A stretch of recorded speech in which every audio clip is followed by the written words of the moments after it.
In this video, we will study about different types of reflex action. Means when we take some stimulus in our body, then how our body respond to a stimulus. Either the stimulus is of, we can say, the harmful in situation और the useful in situation. तो यहाँ हम देखते हैं कि किस तरह से हमारी बॉडी डिफरेंट टाइप के स्टिमुलस को रिस्पॉन्ड करती है. तो सबसे पहले बात करते हैं कि कितने टाइप के रिफ्लेक्स एक्शन हमारी बॉडी के अंदर होते हैं या नर्वस एक्शन कितने टाइप के होते हैं. So first of all types of nervous action. Nervous action. When we talk about the nervous action, then we classify these nervous action into three different categories. First category is known as reflex action. Known as the reflex action. This reflex action is immediate, automatic and mechanical response to a stimulus.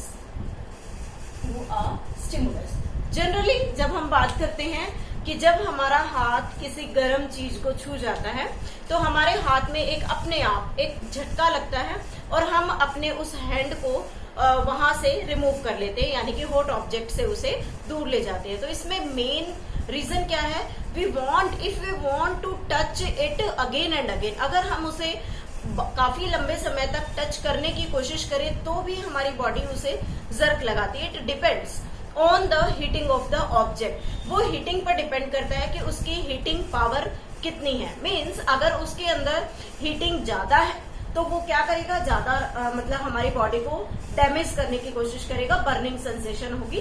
तो इसलिए हमारी body क्या करती है, उस response उसके लिए एक रिस्पॉन्स शो करती है और अपने आप को, अपनी बॉडी के उस पार्ट को उस रिस्पॉन्स स्टिमुलस से दूर ले जाती है. तो उस टाइप का जो एक्शन होता है उसे हम क्या कहते हैं, रिफ्लेक्स एक्शन कहते हैं. जब हम बात करते हैं रिफ्लेक्स एक्शन की तो वहां पर हम ये देखते हैं कि हमारा जो नर्वस सिस्टम है उसमें हम आगे बात करेंगे ब्रेन और स्पाइनल कॉर्ड की, तो वो दोनों इन्वॉल्व होते हैं अलग अलग टाइप के रिफ्लेक्स एक्शन के लिए. तो यहाँ जैसे हम एक एग्जांपल लें कि रिफ्लेक्स एक्शन किस लिए हम यहाँ देख रहे हैं. For example, moving of a hand back from flame. किसी जलती हुई चीज से हमारे हाथ का दूर हटना क्या कहलाता है, रिफ्लेक्स एक्शन कहलाता है. Second type of reflex is, we can say it, the involuntary action.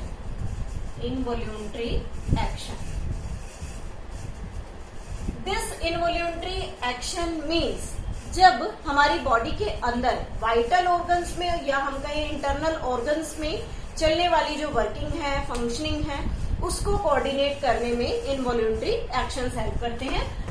It is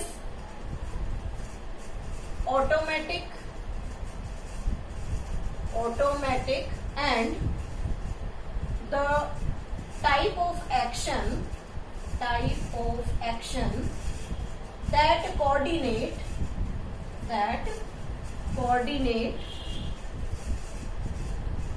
the functioning of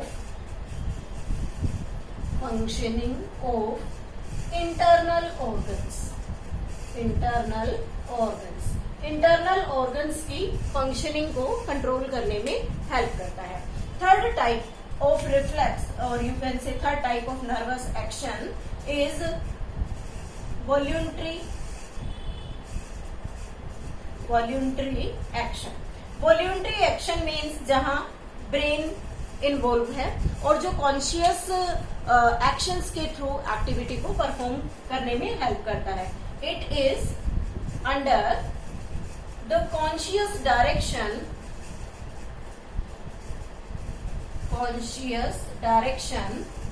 of brain. For example, we can take an example for the voluntary action, writing lesson, हम कोई lesson लिख रहे हैं, कोई भी action जो हम अपनी विल पावर से यानी कि ब्रेन के अंडर कंट्रोल पर करते हैं उसे हम क्या कहते हैं, वॉल्यूंटरी एक्शन कहते हैं। तो इस तरीके से जो नर्वस एक्शंस हैं उनको 3 कैटेगरी में डिवाइड किया गया है। अब बात आती है कि जब हम रिफ्लेक्स एक्शन को स्टडी करते हैं तो रिफ्लेक्स एक्शन में बेसिकली ब्रेन और स्पाइनल को 2 नर्वस ऑर्गन्स इन्वॉल्व है। मीन्स ब्रेन और स्पाइनल कोड दोनों रिफ्लेक्स एक्शंस में हेल्प करते हैं। तो how they helps in the reflex action और what terms are given on the basis of the organ involve here, कि हम इन्हें किस नाम से जानेंगे। तो यहाँ पर हमारे पास जो रिफ्लेक्स एक्शन है उसके 2 टाइप्स होते हैं। Types of reflex action, reflex action 2 type है। फर्स्ट टाइप कहता है cerebral reflex, cerebral reflex. Cerebral reflex means the type of reflex which controlled by the brain, means which controlled by brain. Brain का जहां involvement है उसे हम क्या कहेंगे, सेरिब्रल रिफ्लेक्स कहेंगे।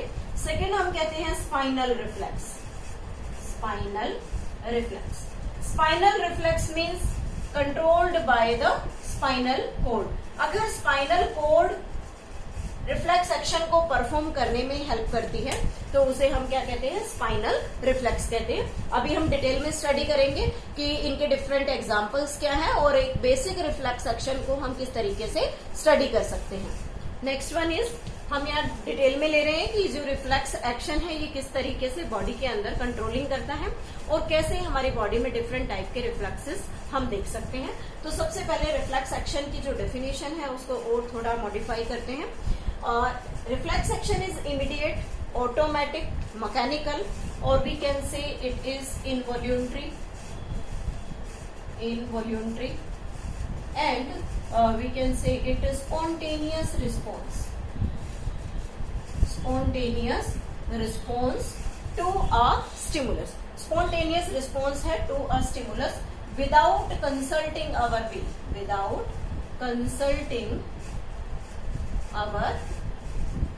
will, हमारी इच्छा के बिना जो ऑटोमेटिक रिस्पॉन्स बॉडी में चल रहे हैं किसी भी एक परफेक्ट स्टिमुलस के रिस्पॉन्स में, तो उसे हम यहाँ क्या कह रहे हैं, रिफ्लेक्स एक्शन कहते हैं। And this reflex action is discovered by Marshall Hall in 1833। 1833 में मार्शल हॉल ने इसे डिस्कवर किया, क्लियर, और एक इमीडिएट और एक ऑटोमेटिक इनवॉल्यूंटरी रिस्पॉन्स को बॉडी के अंदर स्टडी किया गया।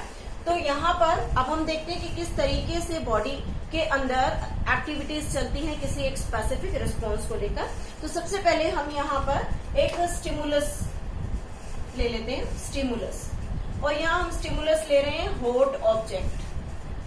हॉट ऑब्जेक्ट मीन्स हमारी बॉडी का कोई पार्ट हॉट ऑब्जेक्ट को टच कर रहा है तो हमारी बॉडी किस तरीके से रिस्पॉन्ड करेगी एंड वो रिस्पॉन्स जो है वो कैसे हमारी बॉडी के अंदर ट्रैवल करेगा, देन वापस वो एक मैसेज के फॉर्म में हमारी बॉडी के अंदर एक एक्शन को कंट्रोल करता है।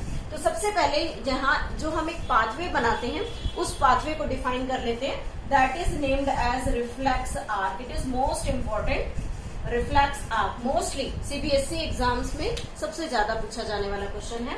Reflex arc is the pathway of a stimulus which traveled from receptor organ to effector organ। अब हम इसको डिटेल में स्टडी करते हैं। जैसे कि हमने यहाँ स्टिमुलस लिया है हॉट ऑब्जेक्ट, तो देखते हैं कि किस तरीके से ये स्टिमुलस बॉडी के अंदर फ्लो करती है, because it is a nerve mediated process. तो यहाँ हम सबसे पहले हॉट ऑब्जेक्ट हमने लिया, hot object, it is stimulus. If our hand touches hot object, और हमारा हाथ जो है उसने हॉट ऑब्जेक्ट को टच किया है। तो यहाँ जो हमारा हाथ हॉट ऑब्जेक्ट को टच करेगा तो इस हैंड पर स्किन जो है वो एक रिसेप्टर ऑर्गन की तरह काम करेगी, रिसेप्टर, बिकॉज यहाँ जो रिसेप्टर स्किन में प्रेजेंट है जो एक टेम्परेचर की फीलिंग ले रहा है, इसलिए हम यहाँ इसे क्या लिख सकते हैं, थर्मो रिसेप्टर, कि हमारी स्किन में प्रेजेंट थर्मो रिसेप्टर ने ये फील किया कि the object is too hot, ये काफी गर्म है, तो वो रिस्पॉन्स, वो जो स्टिमुलस है वो हमारी स्किन के रिसेप्टर ने एब्जॉर्ब कर ली। अब ये रिसेप्टर इस इंफॉर्मेशन को सेंसरी न्यूरॉन को पास करता है, सेंसरी न्यूरॉन, मैंने लास्ट वीडियो में भी बताया था। सेंसरी न्यूरॉन ऐसे न्यूरॉन्स होते हैं जो रिसेप्टर से इंफॉर्मेशन को central nervous system means brain या स्पाइनल कॉर्ड तक पास करते हैं। तो सेंसरी न्यूरॉन ने इंफॉर्मेशन ली और यहाँ लाकर CNS सेंट्रल नर्वस सिस्टम को ये इंफॉर्मेशन इसने पास कर दी। अब central nervous system analyse the type of information received by it through the sensory neuron, ये एनालाइज करेगा कि जिस टाइप की इंफॉर्मेशन यहाँ आई है वेदर इट इज हार्मफुल और यूजफुल, तो जब ये रिकॉग्नाइज करता है तो उसका एक मैसेज बनाता है, इम्पल्स, वो इम्पल्स ये फर्दर ट्रांसमिट करेगा by different types of neuron. तो अब ये क्या करता है, it pass the information to the motor neuron. कल हमने बात की थी न्यूरोमस्कुलर जंक्शन में motor neuron, motor end plane, जो अपनी इंफॉर्मेशन को कहाँ लाकर देता है, इफेक्टर सेल्स के पास। तो यहाँ से मोटर न्यूरॉन ने अपनी इंफॉर्मेशन इफेक्टर सेल्स को दे दी, और यहाँ जो इफेक्टर सेल्स हैं वो क्या होंगी, मसल्स, बिकॉज ये जो हैंड हमारा हॉट ऑब्जेक्ट को छुए जा रहा था, इस पर प्रेजेंट स्किन ने रिसेप्टर का काम किया, और उसी हैंड की जो मसल्स हैं उनके पास CNS से मैसेज आया, और उस मैसेज के अकॉर्डिंग ये इफेक्टर मसल सेल्स जो है वो एक्ट करेंगी। अब एक्शन कैसे होगा देखिए, these effector muscle cells jerk hand को एक झटका लगेगा, और उससे रिजल्ट क्या निकलेगा कि जो गर्म चीज को छूने वाला जो हमारा हैंड था वो एक झटके से उस हॉट ऑब्जेक्ट से दूर चला जाएगा। तो यहाँ ये जो हम देख रहे हैं, this is the jerk in the hand, इसे हम यहाँ क्या कहेंगे, response, it is known as the response. ये स्टिमुलस थी, जर्क आना रेस्पॉन्स है, और यहाँ पर जो इंफॉर्मेशन चल रही है it is in the form of impulse. और ये जो पाथवे यहाँ हमने ड्रॉ किया है, starting from the stimulus up to the response, this pathway is known as the reflex arc. इसी पाथवे को हम क्या कहते हैं, रिफ्लेक्स आर्क कहते हैं। अब बात आती है कि यहाँ जो इंफॉर्मेशन चली वो हमने बेसिकली CNS लिख दिया, लेकिन अगर हम स्पेसिफिक स्टिमुलस को लेकर चले तो यहाँ हम हॉट ऑब्जेक्ट यानी कि थ्रू आउट द बॉडी बात करें तो यहाँ जो CNS है उसके अंदर हम स्पाइनल कोड भी लिख सकते हैं कि यहाँ पर जो रिस्पॉन्स है वो स्पाइनल कोड क्रिएट कर रहा है, इसलिए इस रिफ्लेक्स को स्पाइनल रिफ्लेक्स कहेंगे। Then what about the cerebral reflex, और अगर हम सेरिब्रल रिफ्लेक्स का एक एग्जांपल लेते हैं, सपोज दैट यहाँ मैं स्टिमुलस ले रही हूँ डिम लाइट काफी डिम है, तो उसका रिस्पॉन्स हमारी बॉडी में कैसे क्रिएट होता है, लाइट डिम है तो इसका जो इफेक्ट है वो हमारी आई के फोटो रिसेप्टर पर पड़ेगा, फोटो रिसेप्टर, क्योंकि ये क्या करते हैं, ये लाइट को डिटेक्ट कर सकते हैं। तो यहाँ फोटो रिसेप्टर डिम लाइट को रिसीव कर रहा है, इट इज प्रेजेंट इन आई, और यहाँ से इंफॉर्मेशन सेंसरी न्यूरॉन से लाकर ब्रेन को दे दी गई, CNS के ब्रेन पार्ट को। अब ब्रेन क्या करेगा, मोटर न्यूरॉन को इंफॉर्मेशन देगा अगेन मसल्स में। मसल्स कौन सी, आईज में जो मसल्स होती हैं जिन्हें हम क्या कहते हैं, सीलियरी मसल्स कहते हैं, जिनका काम होता है प्यूपिल के साइज को बड़ा या छोटा करना, डायलेट या कॉन्ट्रैक्ट कराना। तो यहाँ जो आईज की सीलियरी मसल्स हैं उन पर मोटर न्यूरॉन की इंफॉर्मेशन आएगी, और रिजल्ट क्या निकलेगा, प्यूपिल बिकम डायलेट, प्यूपिल जो है वो डायलेट फैल जाएगा ताकि हम उस डिम लाइट के अंदर इजीली देख सके। तो यहाँ हम देख रहे हैं कि ब्रेन का इन्वॉल्वमेंट है, और अगर ब्रेन इन्वॉल्व होता है किसी भी रिफ्लेक्स एक्शन में तो उसे हम क्या कहते हैं, सेरिब्रल रिफ्लेक्स कहते हैं। जैसे जैसे यहाँ स्टिमुलस चेंज होगी उसी के अकॉर्डिंग रेस्पॉन्स चेंज होगा। फॉर एग्जाम्पल, अगर यहाँ पर साउंड जो है वो बहुत कम है, बहुत लो क्वालिटी की है, तो यहाँ फोनो रिसेप्टर होगा, यहाँ पर ईयर की मसल्स काम करेंगी एंड देन रिजल्ट कि हम उस चीज को डीपली या हम कहें बहुत कॉन्सेंट्रेट करके सुनना स्टार्ट करेंगे। So this is all about the reflex action. In the next video we will study about the animal nervous system in detail.